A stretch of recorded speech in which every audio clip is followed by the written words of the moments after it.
చెట్టు చేమ తోబుట్టులింకా నీకమ్మ. చుట్టూ ఉన్న చెట్టు చేమ తోబుట్టులింకా నీకమ్మ. ఆగక పొంగే కన్నీళ్ళే నీ ఆకలి దప్పులు తీర్చేనమ్మా.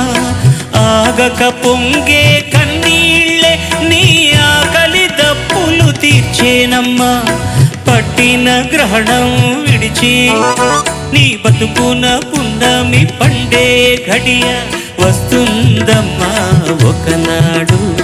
చూస్తున్నాడు పైవాడు.